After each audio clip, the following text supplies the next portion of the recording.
Welcome to Jet Plus World. Bengal election results are out. Mamata Banerjee has lost after 15 years of her rule, and BJP has won for the first time, and Mr. Subhendu Adhikari has become Chief Minister of Bengal. He was once the right hand man of ex Chief Minister Ms. Mamata Banerjee. Friends, my topic of video is today why there is too much violence in Bengal, and especially the political violence. I would like to go into the history of Bengal, why there is so much violence and how this the culture of violence developed in Bengal. Before the independence, Bengal was the first state that came directly under the rule of the East India Company. Means Bengal was the first state wherein East India Company acquired the right to collect land revenue. First state. Here it is in the Bengal that the British first time tested the the use of power, being in the governance of the country and realizing a lot of tax that was more than their trade. Before independence, when the freedom struggle of India was going on, it was in Bengal, organizations like Anushilon Samiti and Yugantar, that they were advocating and fighting to overthrow British government through violent means. They were organizing themselves and organizing the youth of Bengal to overthrow the British government by force, by use of violence. Naturally, large number of youth were motivated by such political parties, such freedom fighters, and gradually the cult of violence began to grow. After independence, Congress came to power, but Communist Party of India was formed much earlier, and that was more active in Bengal. You know what is the ideology of communism? Communism believes in, as advocated by Karl Marx, Engels, that these capitalist class of people who are owners of the industry and the land, they will not easily give away their lands, their industries, their factories. Of force, they should be forced to leave their places. Communism advocated the use of violence. Communist revolution means what? Communist revolution means violent overthrow of the capitalist government, bourgeois government. Violent overthrow. Means communist advocate that people means working class people, the agricultural laborers and the industrial workers, they should fight for their rights. They have to snatch away their rights from these capitalist class of people. Communism advocated violent revolution. Advocated what? Violent revolution to overthrow the existing governments, bourgeois governments, and established a communist government instead. So it was there, and it was actually very popular among the youth. Such kind of things appeal to youth. And communist workers and leaders, they were all advocating violent overthrow of the government. So the culture of violence, the cult of violence developed in Bengal. And in 1977, even before that, Communist Party of India was banned many times. And ban from Communist Party of India was removed only when it promised to participate in their parliamentary democracy and elections, leave behind their violent means of overthrow of the government. When communist leaders agreed to participate in the elections in the parliamentary process, only then they were released. See, in 1977, Communist Party won election and came into power in Bengal. Again, these were the people, bourgeois, belonging to 85% of the population, landless workers, industrial workers, landless poor. Despite joining this parliamentary form of government or being elected through the elections. But communist has their basic character of being violent. They are fighting. They are supposed to fight against the capitalist class of people who in their eyes are illegal occupier of the landed property, lands, and industries. So they will not leave. They will not budge from their positions. They will not leave their land. They will not leave their industry. So working class must fight it. Working class must use violence to overthrow these capitalist class of people who are not going to willingly give up their assets. The communism was already teaching violent method of achieving political goal. Communism always advocates the violent means to achieve their political objectives. So in Bengal, since Bengal was more active as compared to other part of the country, many other states, so a cult of violence began to develop in Bengal.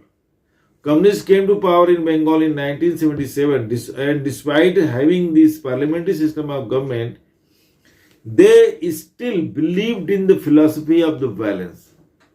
And gradually they destroyed all the political opposition.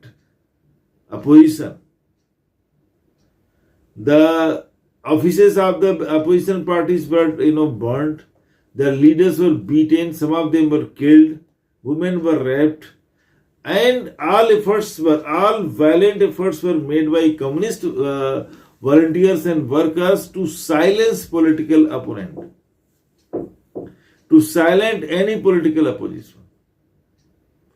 Actually, 34 years of communist rule in Bengal completely eliminated the existence of opposition political leaders and workers.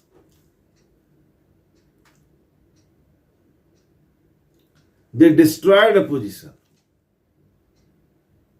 And this was all being done through the means of violence. Communist workers killed large number of people who did not believe in their ideology. They raped number of women belonging to such leaders and their families who were non-communist. Ultimately, in 2011, Mamata Banerjee, who was the main victim of communist violent methods, she came into power defeating communists, and she also took up the same method of violent means of intimidating the political opponents. Apart from intimidating their political opponents, apart from scaring away the voters, apart from the scaring away women, these TMC workers developed a new culture of realizing money from rickshaw pullers, from handcart holders, careers, from small shopkeepers. They used to extract money from these class of people, poor people, like small shopkeepers, rickshaw pullers, those who carry handcart. They were also made to pay for TMC. TMC workers crossed all the possible limit of sobriety. They crossed all kind of limits and just captured all government sources of money from where money can be generated, like contracts, etc. They were all taken over by the TMC workers. And West Bengal under Mamata Banerjee witnessed unprecedented scale of violence. Unprecedented.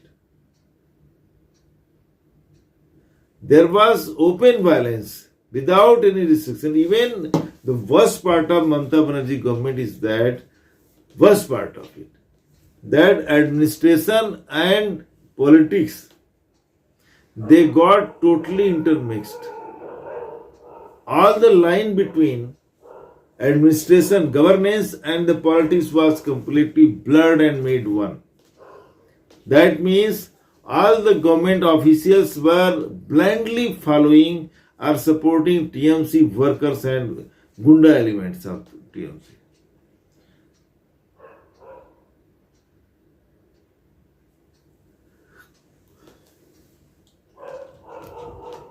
Any person, if anyone dared to file a to lodge and complain with the police, no action was taken.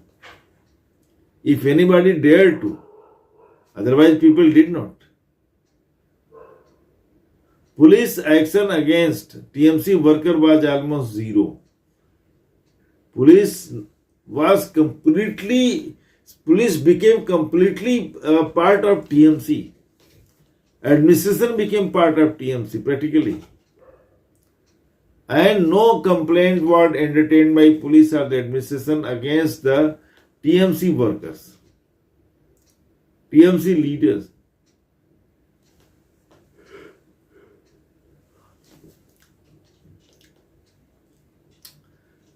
After 2021 elections, when Mamata Banerjee won third time,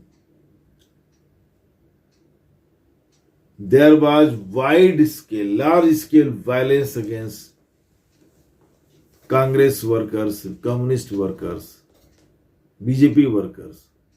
Large scale violence against BJP workers. When they were, running, there were many volunteers who had come from other states. They were going back to their homes and they were caught and beaten by the TMC workers and volunteers and supporters. Large scale violence had occurred after 2021 election. This time also there are reports of large scale violence in Bengal, but this time the table has turned. Now TMC workers are being beaten, their houses are being burned, their shops are being burned by the BJP workers. BJP workers are, out there in open challenge to TMC workers and they are beating them. Yeah, you can say that they are paying TMC in the same coin. This is I have tried to go into the how Bengal developed a cult of violence that the country is witness to. Meeting you in the next video on some other topic. Thank you for watching. Thank you very much.